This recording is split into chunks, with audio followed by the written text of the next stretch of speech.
लेकर और भावना चल पड़ी है। देखिए, और वो पिछले 3-4 दिनों में जिस तरीके से उनको परेशान होना पड़ा है वो उनके चेहरे पर जरूर दिखाई दे रहा है, लेकिन उसके बावजूद उनकी हिम्मत कहीं से टूटी हुई दिखाई नहीं दे रही है। और मैं आपको ये और बता दूं कि इस तरीके की दुश्वारियों की भट्टी में तब जाने के बाद ये देखिए जरा हमारे संवाददाता क्या बता रहे हैं। टीम के साथ यहाँ पर पहुंच चुकी है और ये देखिए, मैं आपको तस्वीर दिखाऊंगा।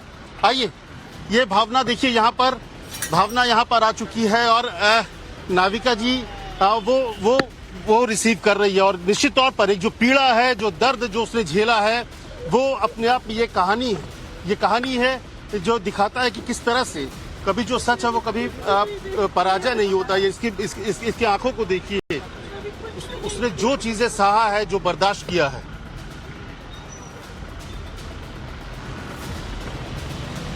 ये तस्वीर अपने आप में बहुत कुछ बयां करती है कि किन हालातों से, किन चीजों से भावना गुजरी है। और आज वो वापस है यहाँ पर, क्योंकि सच जो है कभी पराजित नहीं हो सकता, कभी हारता नहीं है। और सच जो है वो आईने के तरह आपके सामने खड़ा होता है। और ये दिखता है कि कैसे एक साजिश को कैसे नाकाम किया गया, जो एक साजिश थी भावना के खिलाफ, टाइम्स ऑफ नवभारत के खिलाफ, वो चीजें हैं। देखो, हर कोई इंतजार कर रहा है, हर कोई इंतजार कर रहा है कि भावना का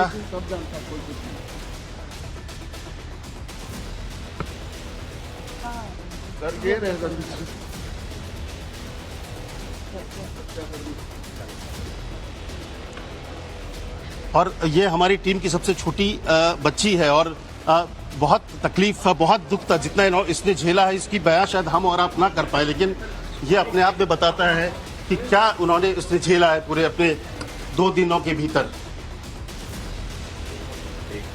के सामने नमूदार होने वाली है भावना। ये अब पूरे देश की भावना है, ये सिर्फ टाइम्स नाउ नवभारत की भावना नहीं है, ये पूरे देश की भावना है। क्योंकि पूरा देश ये चाहता था कि अगर जनता के सामने सादगी और पारदर्शिता की बात करके कोई पॉलिटिकल पार्टी आई कर कुछ और रही है और उसके संबंध में जवाब मांगने के लिए भावना गई थी, तो ये जनता के सवाल का जवाब था जिसको मांगने के लिए वो गई थी। और उसके साथ वो नहीं होना चाहिए था जो हुआ। यहां संजीव कौशिक साहब ये बताने की कोशिश में लगे हुए हैं ये कहानी नहीं थी, तो कोर्ट ने क्या बताने की कोशिश की है?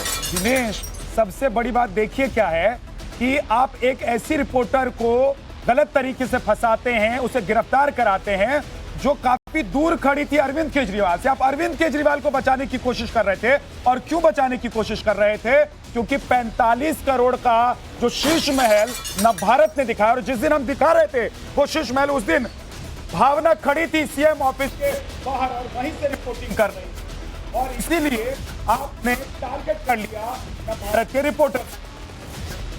और देखिए, भावना न्यूज फ्लोर पर है और निश्चित तौर पर जिस तरीके से भावना के खिलाफ टाइम्स ऑफ नवभारत, क्योंकि हमने वो सच दिखाया, वो आईना दिखाने की कोशिश की और इसके बाद एक साजिश है और उस साजिश की शिकार हुई भावना। और भावना अब जो उसने झेला है, जो दर्द उसने महसूस किया है, जो जिस तरह से आप कह सकते हैं कि जो पीड़ित जिस तरह से हुई है, वो दिखाता है कि कैसे उसने अपने आप को संभाला। लेकिन इसके बावजूद वो झुकी नहीं, वो रुकी नहीं, वो किसी तरह से कहीं टूटी नहीं, वो सच के साथ खड़ी है। ये सबसे बड़ी बात की वो सच के साथ है और हर कोई उसका स्वागत कर रहा है। देखिए, न्यूज रूम के भीतर हर कोई स्वागत कर रहा है भावना किशोर का, क्योंकि भावना अब एक सच की तस्वीर है। सच के आप कह सकते हैं कि एक सच का चेहरा के तौर पर भावना उभरी है। पूरा न्यूज रूम आपको दिखाऊंगा मैं, पीछे पूरा न्यूज रूम दिखाइए किस तरह से